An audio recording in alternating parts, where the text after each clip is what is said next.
Apopis or Apep is the Egyptian god of chaos and darkness. He is known as the Great Serpent and a sworn enemy of the sun god Ra. Apopis never had a formal cult and was never worshipped, however, his significance has been felt in a number of tales dealing with his efforts to destroy the sun god and return order into chaos. Apopis' feud with the sun god Ra dates back to Egyptian creation myth. The god Adam stood on the primordial mound amidst the swirling water of chaos and began the work of creation alongside with the god of personification and magic Hika. Legend has it that order rose from chaos through the agency of magic. Apopis had long existed and swam in the dark waters of undifferentiated chaos before the primordial and creation began, and thus became enraged with the introduction of duality. He wanted everything to remain a unified whole, but after creation, there were two opposite sides. Apopis turned his anger on Ra the sun god because the sun was the first sign of the created world and symbolized divine light and life. Apopis thought that if he could swallow the sun god, he could return the world to a unity of darkness. Another version of the Egyptian creation is that of the goddess Neith emerging from the primal waters with Hika to begin creation.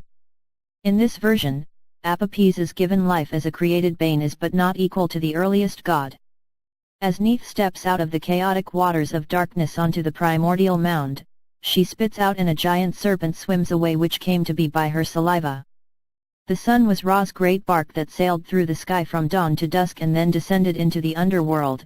During the course of its navigation through the darkness of the night, it was attacked by Apopis, who sought to kill Ra and prevent sunrise.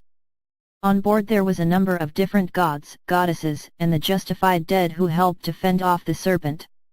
Apopis is often described as a coiled serpent, dismembered or cut into pieces. Sometimes, he is portrayed as a crocodile. Apopis is usually associated with earthquakes, thunder, darkness, storms and death. Sometimes, he is linked to the god Seth.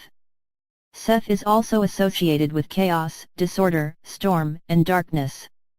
Seth was before a protector god and appeared to be the strongest of the gods on board the sun's bark, defending the ship against Apopis.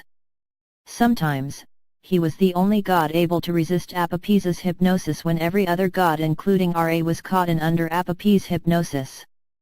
But no matter how many times Apopis was captured, cut into pieces with a knife by Ra, when Ra turned into a cat, resisted by Seth, warded off and defeated, Apopis always found a way to attack the sun god in his endless quest to plunge the world into chaos. Defeating and fending off Apopis was not a job done only by the gods and the justified dead. Ancient Egyptian priest and lay people would engage in rituals to protect Ra and provide safe passage in his journey and to destroy Apopis. These rituals reminded and encouraged an understanding that human beings play a vital role in the workings of the universe and the internal struggle between good and evil, order and chaos, light and darkness, which relies on the daily attention and efforts of human beings to succeed. Although this practice has died out due to the advent of new religions and influence from the external and neighboring states and continents, Apopis' significance and his internal struggle with Ra to make the world a unified whole of darkness is similar to what the other religions teach.